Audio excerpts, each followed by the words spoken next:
मेरे प्यारे देशवासियों, नमस्कार। मन की बात के एक और एपिसोड में आप सबसे जुड़कर खुशी हो रही है। इधर बीच चुनाव की भागदौड़ रही है, लेकिन आपके पत्रों और संदेशों के माध्यम से हमने देश और देशवासियों की उपलब्धियों पर एक दूसरे से अपनी खुशियां साझा भी की है। इस बार मन की बात की शुरुआत देश की एक ऐसी ही बहुत बड़ी उपलब्धि से करते हैं। साथियों, भारत ने विज्ञान को हमेशा देश की प्रगति से जोड़कर देखा है। इसी सोच के साथ हमारे वैज्ञानिक सिविल न्यूक्लियर प्रोग्राम को आगे बढ़ा रहे हैं।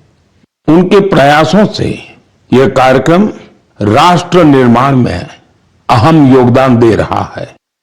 इससे हमारी इंडस्ट्रियल ग्रोथ को, एनर्जी सेक्टर को, हेल्थ केयर सेक्टर को बहुत लाभ हुआ है।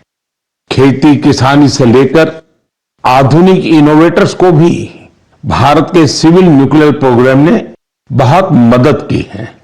साथियों, कुछ ही दिन पहले हमारे न्यूक्लियर साइंटिस्ट ने एक और बड़ी उपलब्धि से भारत का गौरव बढ़ाया है।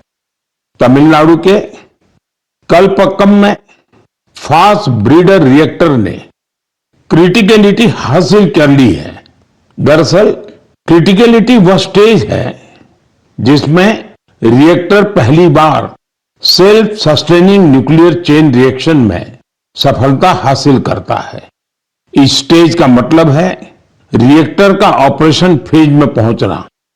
भारत की न्यूक्लियर एनर्जी जर्नी में एक ऐतिहासिक माइलस्टोन है। और बड़ी बात यह भी कि परमाणु रिएक्टर पूरी तरह स्वदेशी तकनीक से निर्मित है। साथियों, इसे ब्रीडर रिएक्टर क्यों कहते हैं, इसके पीछे भी एक वजह है। एक ऐसा सिस्टम है जो ऊर्जा के उत्पादन के साथ साथ भविष्य के लिए नया ईंधन भी खुद ही तैयार करता है। साथियों, मुझे मार्च 2024 का वह समय भी याद है जब मैं कलपक्कम में रिएक्टर की कोर लोडिंग का साक्षी बना था। मैं उन सभी को बधाई देता हूं जिन्होंने भारत के परमाणु कार्यक्रम में अपना अमूल्य योगदान दिया है। देशवासियों का जीवन बेहतर और आसान बनाने के लिए उनका यह प्रयास बहुत ही सराहनीय है। इससे विकसित भारत के हमारे संकल्प को भी एक नई ऊर्जा मिलेगी। मेरे प्यारे देशवासियों, मन की बात में आज मैं एक ऐसी शक्ति की बात करना चाहता हूं जो अदृश्य है, लेकिन जिसके बिना हमारा जीवन एक पल भी न चले।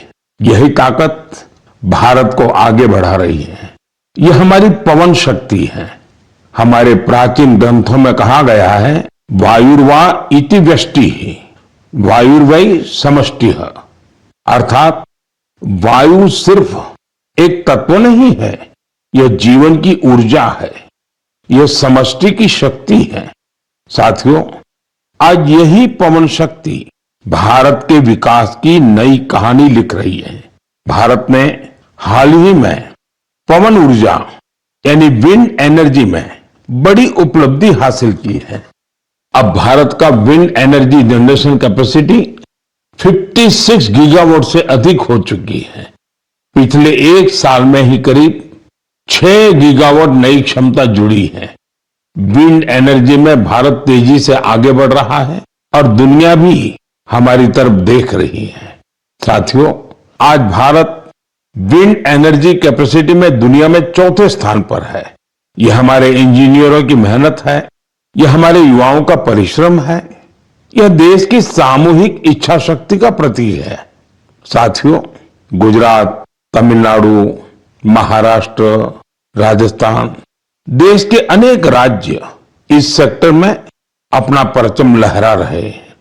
गुजरात के कच्छ, पाटन, बनासकांठा जैसे क्षेत्र जहां पहले सिर्फ रेगिस्तान नजर आता था, आज वहां बड़े रिन्यूएबल एनर्जी पार्क बन रहे हैं।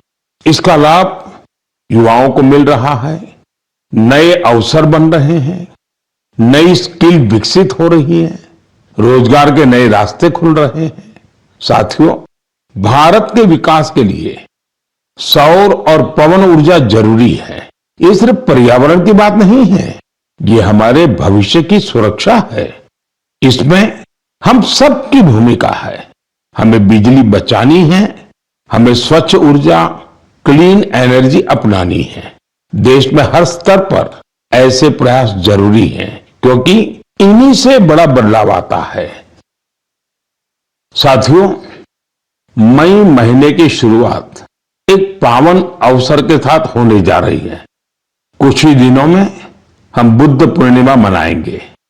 मैं आप सभी देशवासियों को अपनी अग्रिम शुभकामनाएं देता हूं। भगवान गौतम बुद्ध का जीवन संदेश आज भी उतना ही प्रासंगिक है।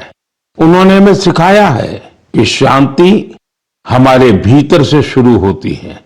उन्होंने बताया है कि स्वयं पर विजय सबसे बड़ी विजय होती है। आज दुनिया जिस तरह के तनावों और संघर्षों से गुजर रही है, ऐसे समय में बुद्ध के विचार और भी अहम हो गए हैं।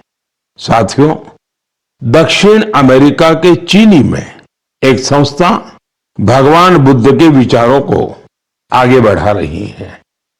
लद्दाख में जन्मे ड्रपपोन ओजेर रिनपोछे के मार्गदर्शन में काम हो रहा है। ये संस्था ध्यान और करुणा को लोगों के जीवन से जोड़ रही है।